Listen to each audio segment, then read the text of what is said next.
Hello everyone. इस video में हम शॉर्टकट मेथड से कॉम्प्लेक्स इलेक्ट्रिकल सर्किट में हर ब्रांच में करंट कैसे कैलकुलेट करते हैं ये देखेंगे। तो कुछ क्वेश्चन की हेल्प से इसको समझने की कोशिश करेंगे। तो ये पहला क्वेश्चन है आपके सामने, इसको आपको सॉल्व करना है।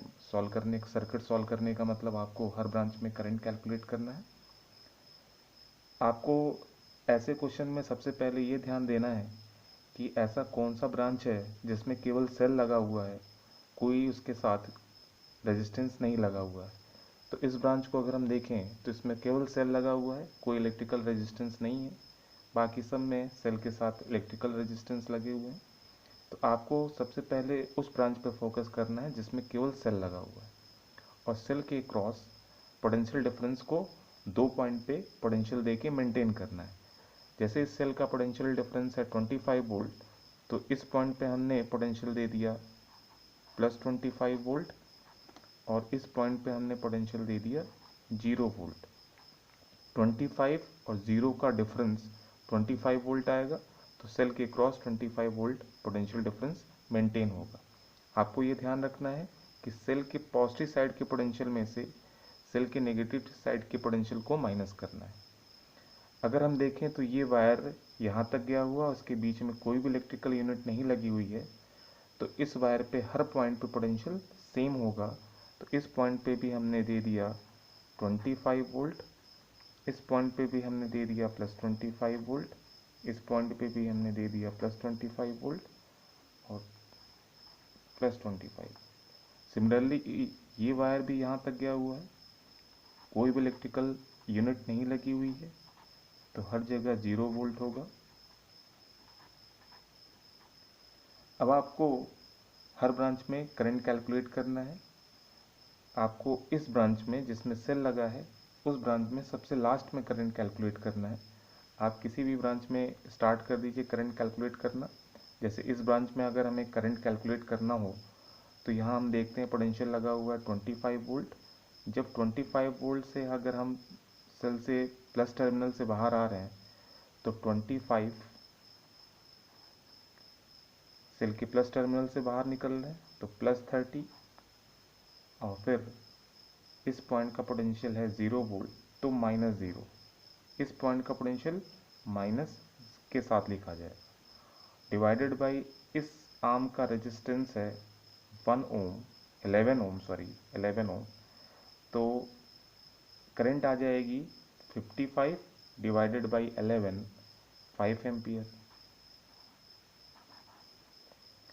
इसमें हम करंट कैलकुलेट करते हैं तो 25 -20, सेल के नेगेटिव टर्मिनल से आ रहे हैं तो 25 -20 -0, 25 -20 5 आ जाएगा, 5 -0 5, और रेजिस्टेंस है 5 ओम, तो 5 डिवाइडेड बाई 5 1 एम्पियर की करंट फ्लो करेगी। 25 + 5, सेल के प्लस टर्मिनल से बाहर आ रहे हैं, 25 + 5 30, इस आर्म का रेजिस्टेंस है 10 ओम, तो 30 डिवाइडेड बाई 10 करंट आ जाएगी 3 एम्पियर। 25 -10 15, इस आर्म 25 -10 और ये -0, तो ये वोल्टेज आ जाएगा इन दोनों पॉइंट्स के बीच में 15 वोल्ट, और रेजिस्टेंस है 5 ओम, तो करंट आ जाएगी 15 डिवाइडेड बाई 5 3 एम्पियर। अगर हम देखें तो 3 एम्पियर की करंट ये आ रही है, और ये 3 एम्पियर की करंट ज्वाइन होकर यहाँ पे 6 एम्पियर की करंट हो जाएगी। 6 + 1 ये 7 एम्पियर की करंट, 7 + 5 12 एम्पियर की करंट सेल में एंटर करेगी नेगेटिव टर्मिनल में, और इतनी ही करंट सेल के पॉजिटिव टर्मिनल से बाहर निकलेगी। और एग्जांपल्स देखते हैं। तो इस क्वेश्चन में भी आपको हर ब्रांच में करंट कैलकुलेट करना है। तो आपको वो टर्मिनल लेना है, वो आर्म लेना है जहाँ पे सिर्फ सेल लगा हो। तो ये आर्म है जहाँ पे आपका सिर्फ सेल लगा हुआ है, तो हमने यहीं से स्टार्ट किया। इधर हमने दे दिया +10 वोल्ट, यहाँ हमने दे दिया 0 वोल्ट। ये वायर यहाँ तक कोई इलेक्ट्रिकल यूनिट नहीं लगी हुई है, यहाँ तक जा रहा है, इसके बीच में कोई इलेक्ट्रिकल यूनिट नहीं है, तो हर जगह हर पॉइंट पे +10 वोल्ट, और यहाँ पे सेम 0 वोल्ट। इस आर्म में करंट देखते हैं, 10 + 30 40 -0 40 और divided by 1 ohm, 40 divided by 1 ohm, 40 volt divided by 1 ohm, current आ जाएगी 40 एम्पियर। 10 -40 -30 -30 -0 -30 -30 डिवाइडेड बाई 2 ओम, तो करंट आ जाएगी -15 एम्पियर। और करंट आ रही है -15 एम्पियर और हम इधर से इधर ट्रेवल कर रहे हैं, तो हम 15 एम्पियर की करंट इधर लिख सकते हैं। इस डायरेक्शन में -15 तो इस डायरेक्शन में +15। 10 -50 आ जाएगी वैल्यू -40 -40 -0 -40 डिवाइडेड बाई 2, तो -20 एम्पियर की करंट ऐसे फ्लो करेगी। हम इसको 20 एम्पियर ऐसे लिख सकते हैं इस डायरेक्शन। 40 एम्पियर की करंट यहाँ से आ रही है और इसके बाद कुछ पार्ट इधर जा रही है और कुछ पार्ट इधर जा रही है। इधर 15 एम्पियर की करंट जा रही है और इधर 20 एम्पियर की करंट आ रही है। ये 20 और 15 एम्पियर की करंट मिलकर हो जाएगी 35 एम्पियर करंट, यानी यहाँ पे होगी 35 एम्पियर करंट। ये 40 एम्पियर करंट आ रही है, इधर चली जा रही है 35 एम्पियर, तो इस आर्म में फ्लो करेगी 5 एम्पियर करंट। तो और क्वेश्चंस सॉल्व करते हैं। इस क्वेश्चन में भी आपको हर ब्रांच में करंट कैलकुलेट करनी है, हर रेजिस्टेंस में करंट कैलकुलेट करनी है। तो अगर हम देखें तो B से E सिर्फ सेल लगा हुआ है, तो हम स्टार्टिंग यहीं से करेंगे। नेगेटिव साइड में हमने दे दिया 0 वोल्ट और पॉजिटिव साइड में हमने दे दिया +4 वोल्ट। तो +4 -0 4 वोल्ट, सेल के क्रॉस 4 वोल्ट का पोटेंशियल डिफरेंस मेंटेन रहेगा।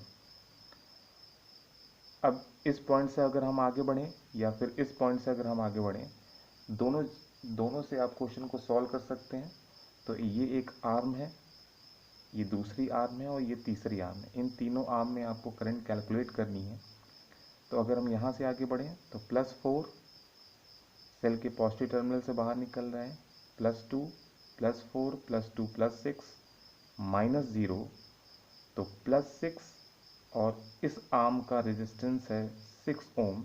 क्योंकि करंट ऐसे फ्लो करेगी तो ये दोनों रेजिस्टेंस सीरीज में होंगे, तो +6 डिवाइडेड बाई 6 वैल्यू आ जाएगी 1 एम्पियर की करंट ऐसे फ्लो करेगी। इस आर्म में करंट कैलकुलेट करते हैं तो +4 सेल के पॉजिटिव टर्मिनल से बाहर निकल रहे हैं, +6 +10 और ये दोनों रेजिस्टेंस भी करंट ऐसे फ्लो करेगी तो सीरीज में होंगे। तो +10 डिवाइडेड बाई 6 10/6 यानी 5/3 एम्पियर की करंट फ्लो करेगी इस आर्म में। और यहाँ पे करंट फ्लो कर रही है 1 एम्पियर। अब सेल में इस ब्रांच में कितनी करंट फ्लो कर रही है, 1 एम्पियर की करंट यहाँ से आ रही है और 5/3 एम्पियर की करंट ऐसे आ रही है। ये दोनों जंक्शन रूल के अकॉर्डिंग ऐड हो जाएगी और 8/3 एम्पियर की करंट ऐसे फ्लो करेगी और सेल के इस टर्मिनल से पॉजिटिव टर्मिनल से उतनी ही करंट बाहर निकलेगी। अगले क्वेश्चन की तरफ आगे बढ़ते हैं। इस क्वेश्चन में भी आपको हर ब्रांच में करंट कैलकुलेट करनी है। इसमें ये है 5 वोल्ट, ये है 10 वोल्ट और ये है 2 वोल्ट। आपको हर ब्रांच में करंट कैलकुलेट करनी है। तो इस पॉइंट का पोटेंशियल इस ब्रांच C और A ब्रांच में सिर्फ सेल लगा हुआ है, तो हम यहीं से स्टार्ट करेंगे। C पॉजिटिव टर्मिनल साइड में हमने दे दिया +5 वोल्ट और यहाँ हमने दे दिया 0 वोल्ट। अब ये एक आर्म है, ये दूसरा आर्म है और ये तीसरा आर्म। तो हम इस आर्म में करंट कैलकुलेट करते हैं। +5 सेल के प्लस टर्मिनल से बाहर आ रहे हैं, +10 -0 +5 +10 15 डिवाइडेड बाई 2 ओम, 2 ओम का रेजिस्टेंस लगा हुआ है। 15 डिवाइडेड बाई 2 आ जाएगा 7.5 एम्पियर। 0 +2,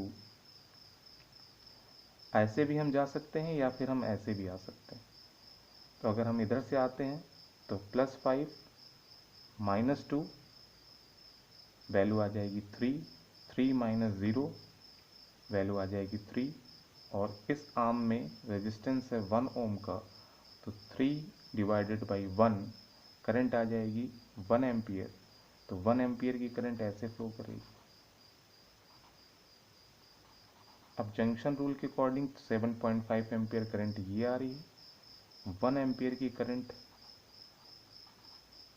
इस आर्म में आ रही है, तो ये दोनों ऐड होके 10.5 एम्पियर की करंट नेगेटिव टर्मिनल में इंटर करेगी। इतनी ही करंट पॉजिटिव टर्मिनल से बाहर निकलेगी। अब कुछ डिफरेंट टाइप के क्वेश्चन सॉल्व करते हैं जिसमें हर ब्रांच में सेल के साथ रेजिस्टेंस भी लगा हो।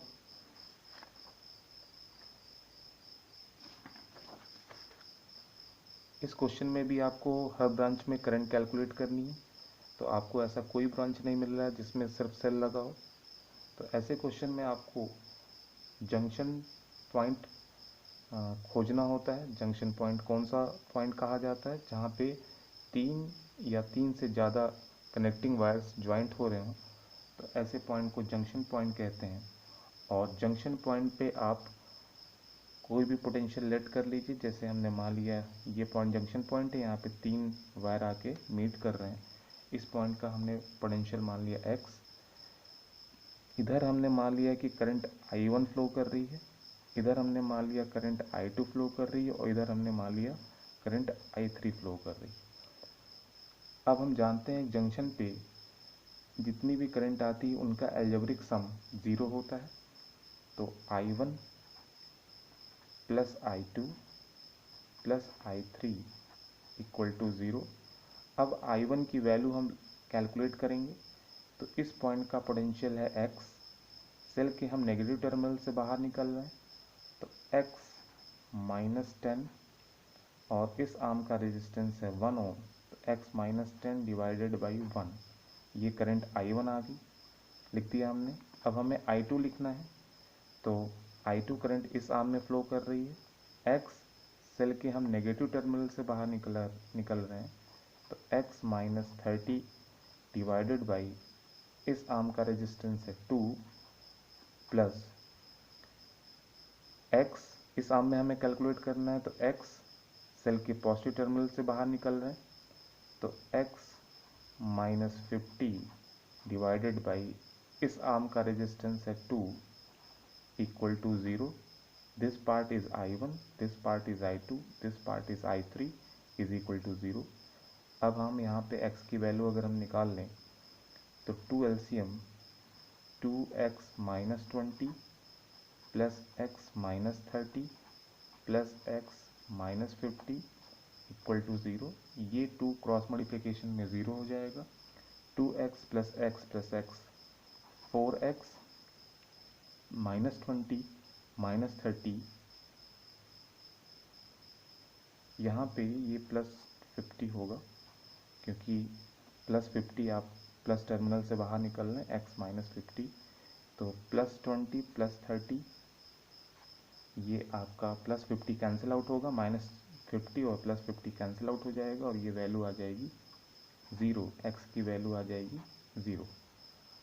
अगर हम x की वैल्यू यहाँ पुट कर दें, तो ये वैल्यू आपको करंट I1 बताएगी, ये वैल्यू करंट I2 बताएगी, और ये वाला टर्म आपको करंट I3 बताएगा।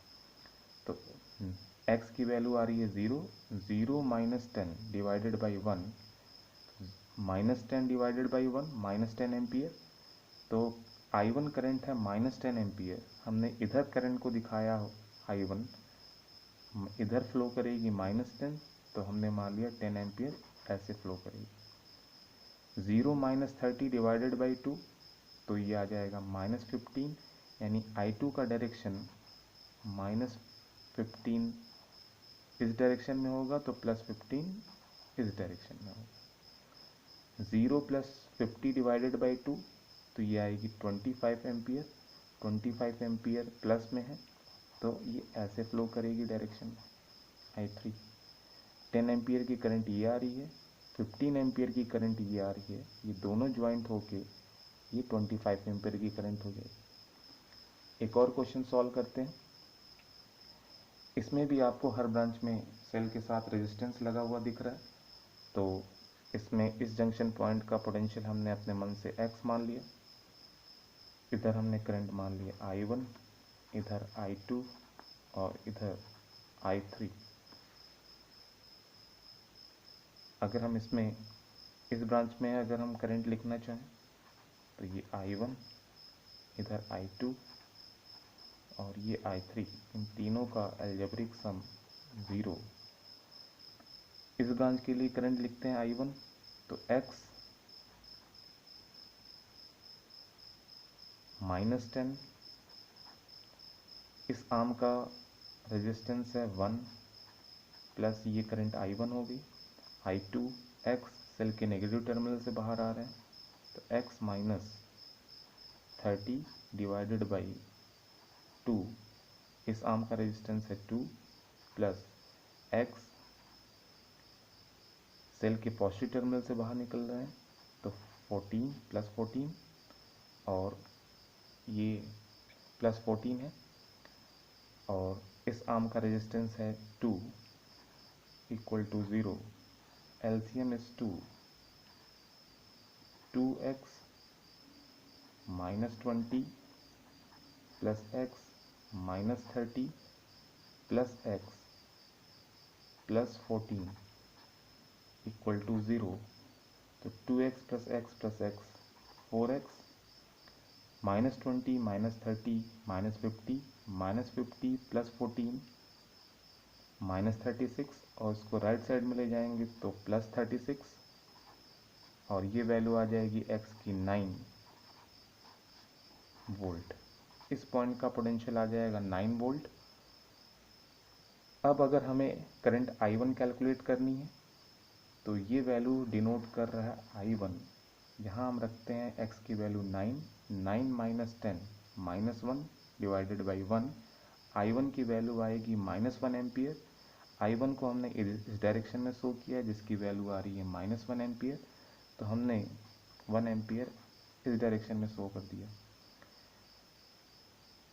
9 माइनस 30 डिवाइडेड बाई 2, तो ये वैल्यू आ जाएगी 21/2, -21/2, -21/2 वैल्यू आ जाएगी -10.5।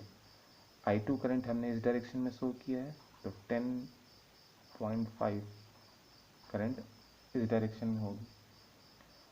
ये वैल्यू है 9 प्लस 14 23 डिवाइडेड बाई 2 आ जाएगा 11.5, तो ये करंट 11.5 I3 करंट हो जाएगी। 1 एम्पियर की करंट ये आ रही है, 10.5 एम्पियर की करंट ये आ रही है।